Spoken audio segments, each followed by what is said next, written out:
through other predictions and pick your genius brain here. 'Cause, I mean, folks, I only give credit where it's due. This guy's a top trends forecaster, and Bob's great as well at the economics, but a generalist here with Gerald Celente who just researches constantly. It seems like they're pushing us towards rebellion, or is it just they don't care? They're all busy stealing, so they don't care if they raise hundreds of new taxes and just bankrupt everyone. I mean, where is that going? Well, they don't care. Look at the lives that they live. You know, I began my career at a graduate school. I was involved with the mayoral campaign in Yonkers, New York, and then in Westchester politics as a campaign strategist. And then they sent me up to Albany. You know, Albany is making the news now. And I was the assistant to the Secretary of the New York State Senate. Alex, it was the worst job I ever had in my life.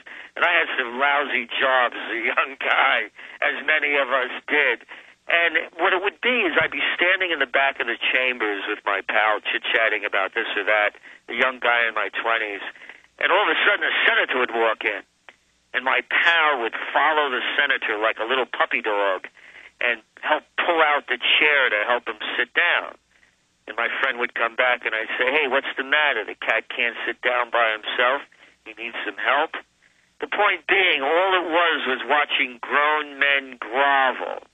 And the way these politicians live, yeah, there's going to be off with your heads, because these are the kings and the queens and the noblemen of the 21st century.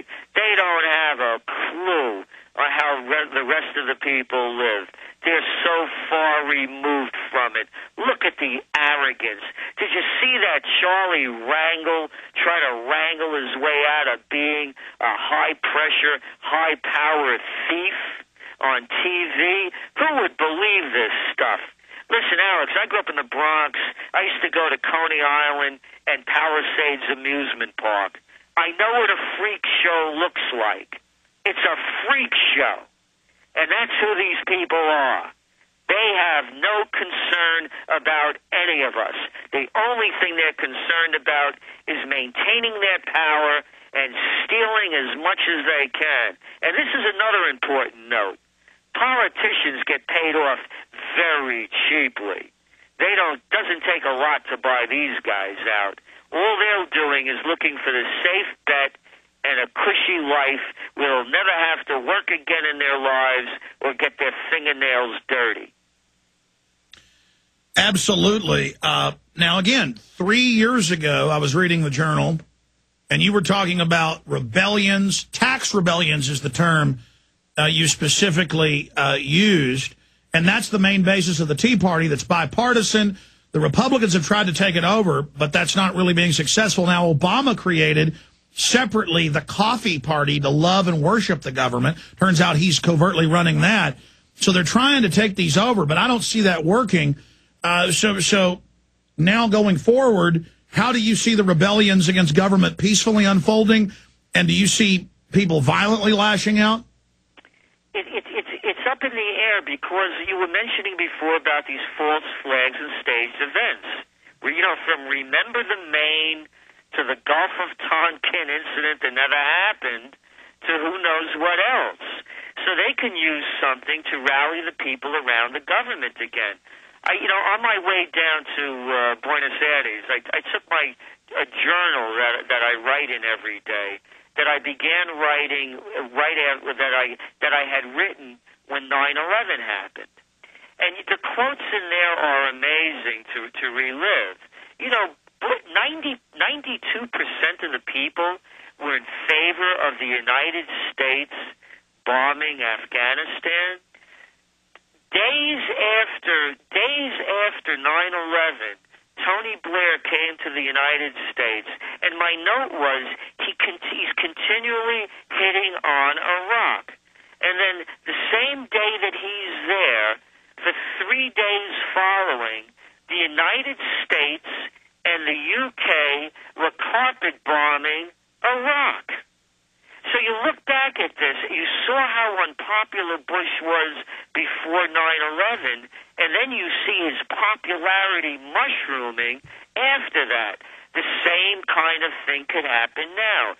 One of the areas of war that I didn't mention that we're most concerned with as well is what's going on in Pakistan. The United States is fighting a proxy war there using the Pakistani army. The Obama, this great Nobel Peace Prize winner, I guess Norway is Orwell spelled backwards, he has been sending more Predator drones, as you well know, into Pakistan, 3 times as many than Bush did during his last year in office.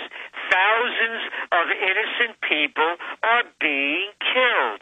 There are over 200,000 Pakistanis living in the United States. Now, with weapons of mass destruction available, with the black market being wide open, with the availability of biological warfare, you don't need to be a member of an organized terrorist group. You could just have maybe, let's call it, as old as the Old Testament, an eye for an eye. Suppose your family is from South Waziristan or North Waziristan or the Swat Valley and a victim of America's war. You think you want to get even big time? Those are the kind of things we're looking for. The United States will then use that, as they have used it before, to then rape us of our rights, clamp down harder on us, and all of those sheeple that are looking for leaders will fall in line and follow the government wherever it takes them. Those are the concerns we have that will derail the revolution.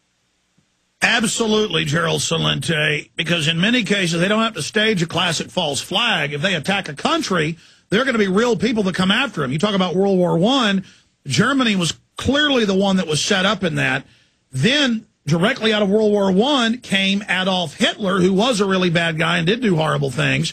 And it now has been declassified that the British were so smart that in the 1920s, Lord Milner's group and others said, we're going to pressure Germany, they're going to get a corrupt war leader in, we'll fund them, and then we'll destroy Europe again. I mean, these guys are smart. Well, they're shrewd. I wouldn't use the word smart. I would say they're shrewd. They're sociopaths. They're sick people. And that's the only kind of people that do these things. Look what's going on now. You mentioned Germany.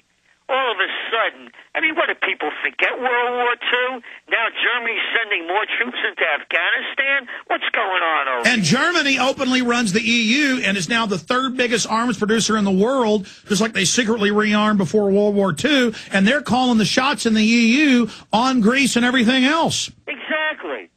And what is everybody have attention deficit disorder? This is World War II we're talking about. It wasn't that long ago. And now the Germans they're marching in Afghanistan. Where will they march to next? Well, we know the British are Germanic, and they're always setting up world empires. And when Germany started rising, the British started World War I with them. And it's a fact. The British want to rule the world, the government does, and the Germans do. And it's come out in the Club of Rome documents. It's come out in their treaties in Bilderberg that now it's global EU takeover through the banking system. And this new Bank of the World, Gordon Brown and others are talking about, they admit we're bankrupting the planet, then we're going to offer you the solution of the banks based in Europe running the planet. And they're saying, they have the Democratic leader of the Senate say 2 days ago, get ready for what's happening in Greece here, and we've got to give our infrastructure to the banks. So just like we're a third world country, they're talking about taking our islands like they're doing Greece right now. I mean, will the people put up with this? Can Homeland Security keep enough of a clamp down on people to get away with this? I don't think Homeland Security can do it. But what they will do is they'll use the police state tactics that they did, for example, at the G20 meeting in Pittsburgh, where they called basically martial law, which is, of course, against the Constitution. But look at those photos of what happened. You had you had the the more police there dressed up with enough body armor to walk through the Battle of the